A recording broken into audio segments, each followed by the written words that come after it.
Okay, tá mé anseo ag siúláid.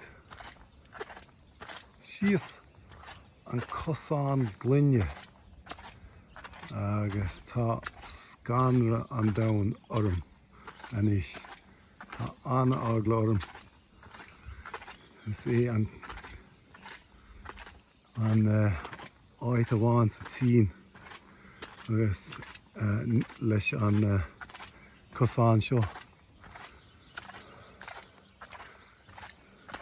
Nig mé dóibh an roichead so.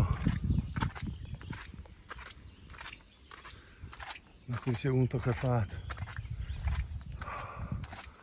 Tá mo chríom a bhhéal anis.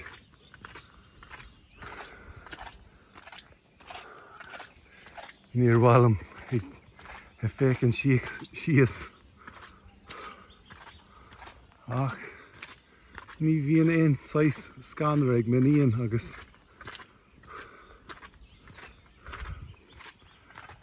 bhí sí ag siúl ann hana féin. Ui. Buchas a dí. Agus féic síos anis.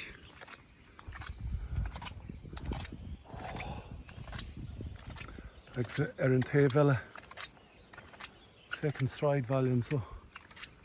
Agus an tréin.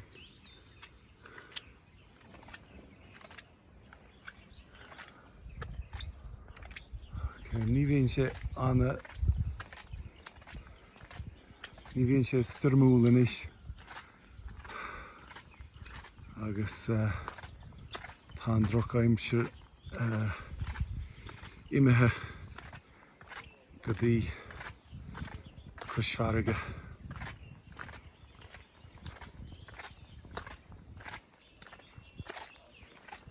Tá má Gaeilge ag fannacht lom ar an taobh eile.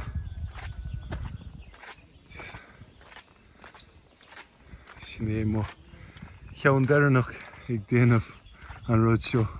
Tá anna fatíos orm.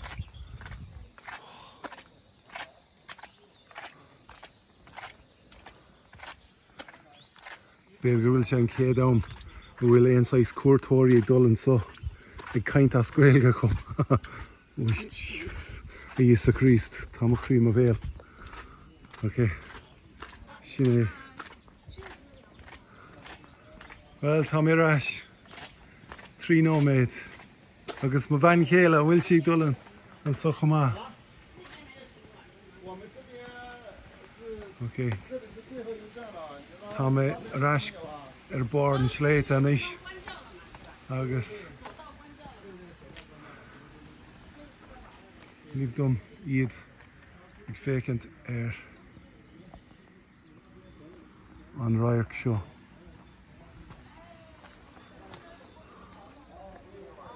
Úntach ar fad. Agus tá an droichead eile ar an taobh anseo. Agus bíonn anna ás, bíonn tá oring inniubh mar ní bhíonn a lán cuairteoirí eile anseo. De gnáthúil bíonn an áit seo plódathe le daoine ach ní bhíonn siad anseo inniubh. So, sin díreach é, agus an áit eile beidir go bhfuil an cathair mór ann. Féach anseo, tá sé go dáas. Agus na maisiúcháin ag dreapadh anseo, féach san áit eile, nach bhfuil sé go dáas. San áit bheog ar iardheisceart sa tín dar bannam songyang. Now, bhfuil mé in ábalta mo go háin timpeall síos. Ok. Songyang sa tín nach bhfuil sé go hálann ar fad. Tá scanner an domhan orm ag dul anseo ach tá sé go dáas úntach ar fad chomh. Ok, agus bhuileann go mór é más maith ag dul ann.